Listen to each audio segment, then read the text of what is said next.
Zombie Apocalypse.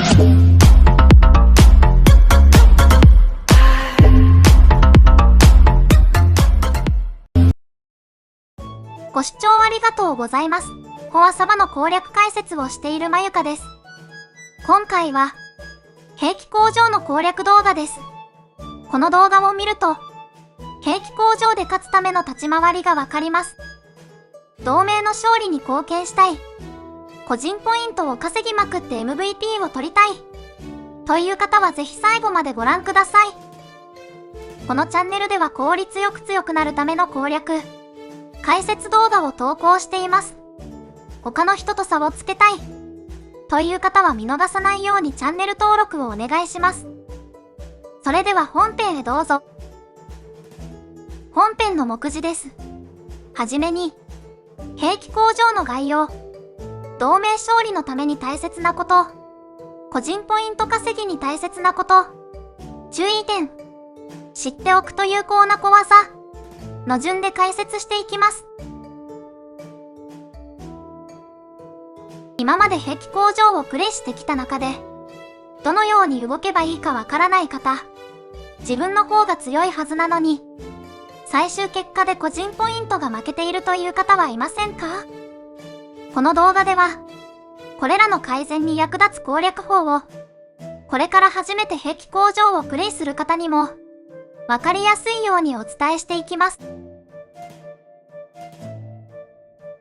兵器工場は2つの同盟が、マップにある建築物を争奪し合い、獲得した合計ポイントを競うイベントです。マッチングについては、参戦者最大30名、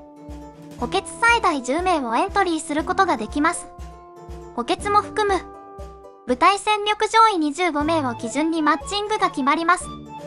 兵器工場にはポイントが2種類あります。同盟軍事施設ポイント、個人軍事施設ポイントの2つです。同盟軍事施設ポイントは同盟の勝敗に関わるものです。このポイントが多い同盟が勝利となります。個人軍事施設ポイントは個人ランキングに関わるものです。同盟の勝敗には関係しません。2つの同盟の中で、個人ポイント1位のプレイヤーが MVP を獲得します。建築物は、戦闘開始から一定時間経過で解放されていくものや、占領すると特殊効果を得られるものなどがあります。建築物を占領すると、初回支配、継続占領により、同盟ポイントと個人ポイントをどちらも獲得できます。獲得できるポイントの量は建築物によって異なります。建築物は完全支配すると、継続占領に応じた速度でポイントを生産します。生産した 50% をそのまま同盟ポイントとして獲得できます。残りの 50% は建築物上部のバブルに表示され、占領側の臨時同盟ポイントとしてカウントされます。占領敗北した場合は、臨時同盟ポイントは付近に散乱します。散乱した臨時同盟ポイントは、収集した同盟側の同盟ポイントとして計上されます。つまり、占領した建築物を最後まで守りきるか、攻撃を受け、付近に散乱したポイントをすべて収集しないと、100% の同盟ポイントを獲得できません。戦闘については、相手戦力1万分の部隊を倒すたびに、防衛側は40ポイント、攻撃側は80ポイントの個人ポイントを獲得できます。同盟ポイントは獲得できません。この動画に関わる重要な部分のみ抜粋しました。詳細なルールはゲーム内で確認してください。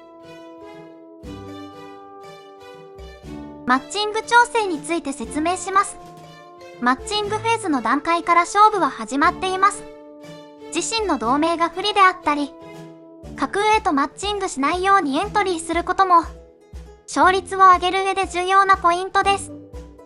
不利なマッチングにつながる例として、当日参加できないメンバーをエントリーしてしまうことが挙げられます。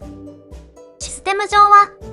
参戦予定メンバーの戦力を基準にマッチングを決定しますが、そのメンバーが当日参加できないのであれば、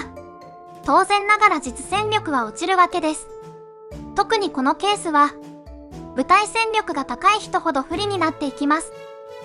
このような事態を避けるためには、メンバーが当日に参加可能であるかしっかり確認をしましょう。例えば、イベント開放後の開始時間の投票期間で、各メンバーには参加可能な時間帯にのみ投票してもらうように呼びかけることが有効です。もちろん、リアルの都合で急に参加できないというのは仕方ありませんが、意識して投票してもらうといいと思います。エントリー期間では、その投票結果から参加者が多い時間帯を選択。また、当日決定した時間帯に参加できるメンバーのみをエントリーすることがマッチングにおいては重要です。続いては建築物の占領と採集、収集についてです。まずはこちらをご覧ください。同盟ポイントは建築物の占領、採集、収集の合計です。ご覧の通り建築物の占領が一番大きな割合を占めていることがわかります。同盟ポイントを稼ぐには、建築物を相手よりも長く占領することが最重要です。継続占領によるポイント効率を意識しながら、占領していきましょう。また、占領敗北時に付近に散乱する臨時同盟ポイントの収集、一定時間経過で出現する、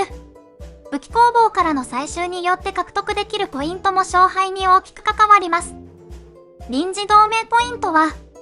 散乱するタイミングや直前に、大きいポイントを狙って移転し、収集しましょう。スピード勝負です。武器工房はマップに表示されています。赤は相手が採集中、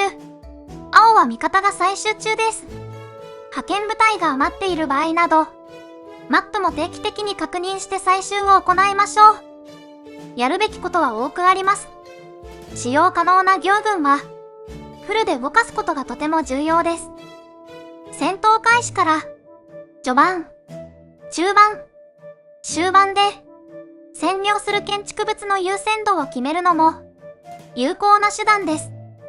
建築物には特殊効果を得られるものがあり、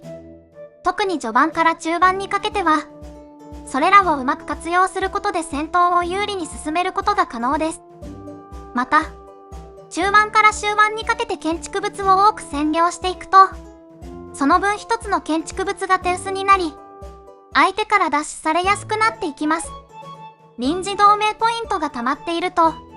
一気に逆転されるリスクも高まります。特に終盤は、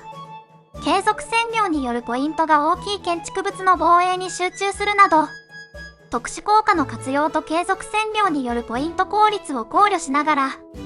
戦況に応じて建築物を取捨選択していくことも重要なポイントです。システムとは関係ない部分ですが、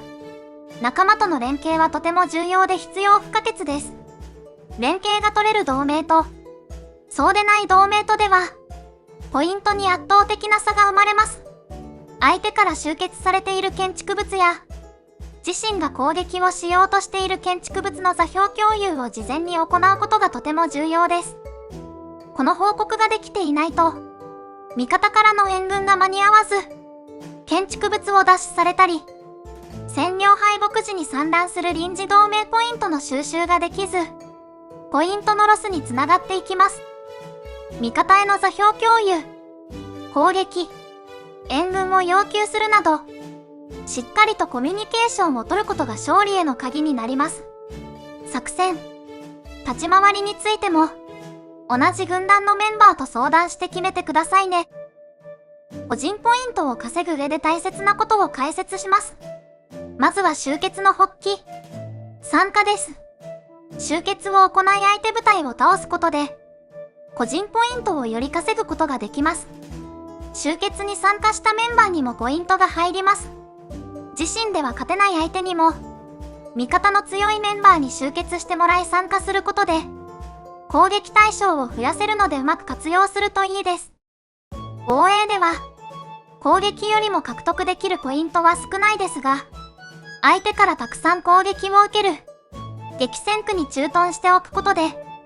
継続的にポイントを稼ぐことができます。継続占領によるポイント効率や、特殊効果の恩恵が大きい建築物、相手セーフゾーンから近い建築物は特に狙われやすいため、味方を集めて駐屯するといいです。都市攻撃は一番個人ポイントを稼ぐことができる方法です。建築物に依存せず、相手の都市にいる部隊を直接倒すことができるので、勝利できれば一気にポイントを獲得できます。ただし、敗北すると自身の兵士が大量に負傷するので注意です。都市攻撃は基本的にソロ攻撃になります。必然的に相手の部隊数に対して、少ない部隊数で勝負することになるため、自身のバフが相手よりもかなり高い状態であることが必要であり重要なポイントです。相手のバフ、部隊数などから戦力をしっかり見極めて、都市に部隊が残っていて、かつ、確実に勝てる相手にはガンガン攻撃していきましょう。相手の部隊を減らすことができれば、動きを鈍化させることにもつながります。都市攻撃をする上で、味方と戦闘レポートを共有して、相手戦力を把握したり、自身のバフと相手のバフにあまり差がない場合は、強い味方に相手の都市にいる部隊数を減らしてもらい、ソロ攻撃の勝率を上げることも有効な手段です。ポイント稼ぎを行う上で、ソロ攻撃でも勝利できることがとても重要ということを説明してきました。ランキングを狙う方は、バフアイテムの使用を推奨します。すべてに 10% バフを使用した方がいいでしょう。また、半偵察の使用も推奨します。相手からの偵察を阻止して、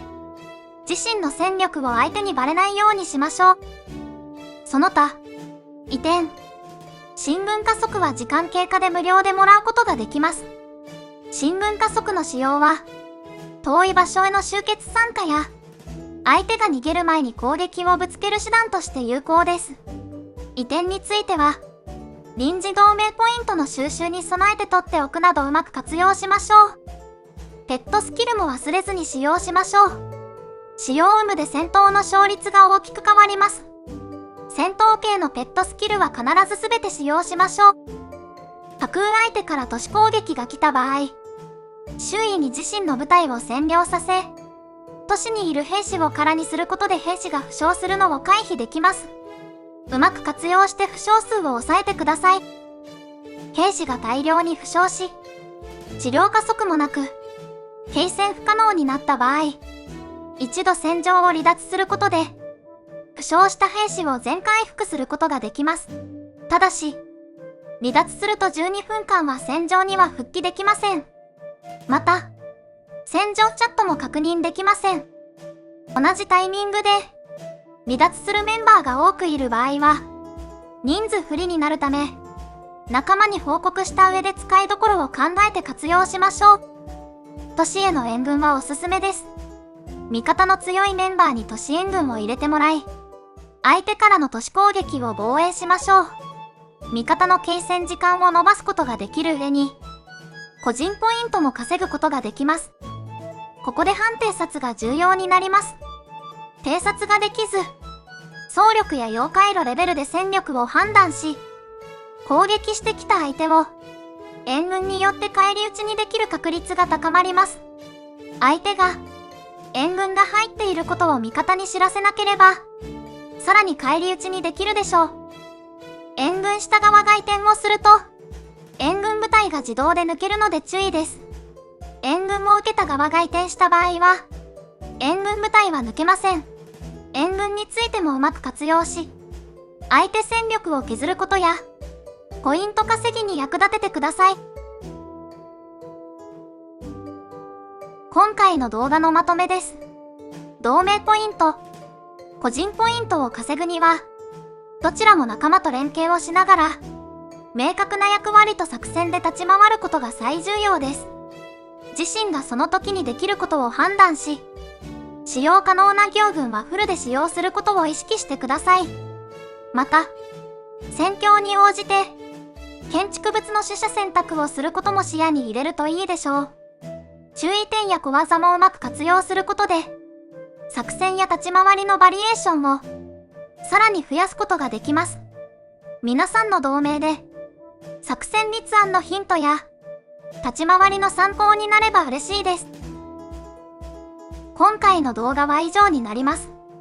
ご視聴ありがとうございました。この動画を少しでもいいと思った方は、高評価とチャンネル登録をお願いします。不明点や解説してほしいことがあれば、どんどんコメントしてくださいね。相談なども受け付けてます。また次回の動画でお会いしましょう。